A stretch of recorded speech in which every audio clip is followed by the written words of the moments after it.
I'm unsure if it's time to draw boundaries with my boyfriend and his coworker we got close to very quickly. I have to go back to the beginning of our relationship to fully illustrate the situation. Since 2013, my boyfriend and I have maintained a close friendship that naturally developed into a romantic partnership in 2016. Our time together as roommates in graduate school cemented our close bond and laid the groundwork for a relationship that has now lasted for about 2.5 years.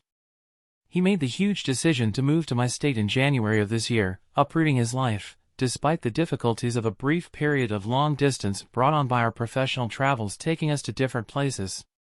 This act of symbolic action, which left a lasting impression on our journey, ultimately brought us to the happy cohabitation in our own flat, where we currently plan and imagine a future together.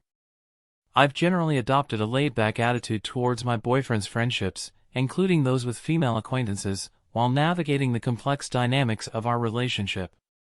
Examples of him spending private time with other women never worried me, though there was one instance in which I voiced unease.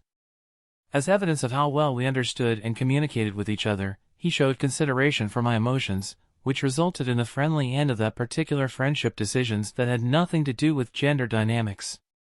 But new developments in our relationship environment have added another level of complexity.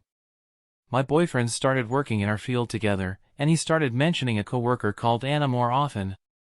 They started carpooling occasionally, which quickly escalated what had seemed like lighthearted office banter.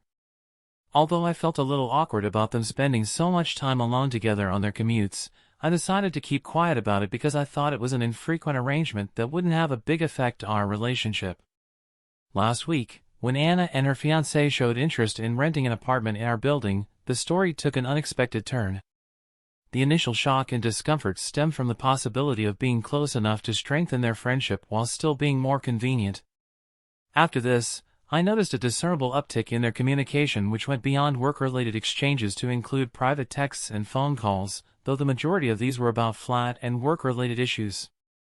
During a family lunch, the plot took a subtle turn when my boyfriend got a call from Anna. Although it seemed like a typical incident at first, when I asked who the caller was, I noticed that he was a little hesitant to answer. Their relationship's nature had to be reevaluated as a result of this lack of transparency, which raised alarms. To further complicate things, just as he was getting ready to come back to our city, a teasing suggestion surfaced that Anna might pick him up at the airport in order to save money on Uber rides. The fact that this plan was only disclosed in response to my inquiry made me wonder if these details would have come to light on their own. I'm at a loss for how to reconcile my growing discomfort with the speed and transparency of their connection with my appreciation of the value of establishing new friendships as I work through the complexities of this changing dynamic.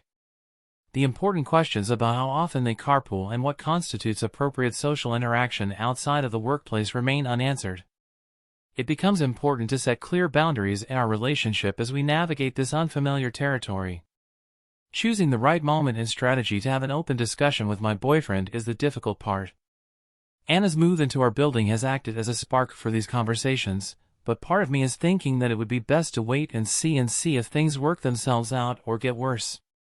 I'm navigating this new ground in the relationship, and it's a complicated dance between communication, trust, and setting limits.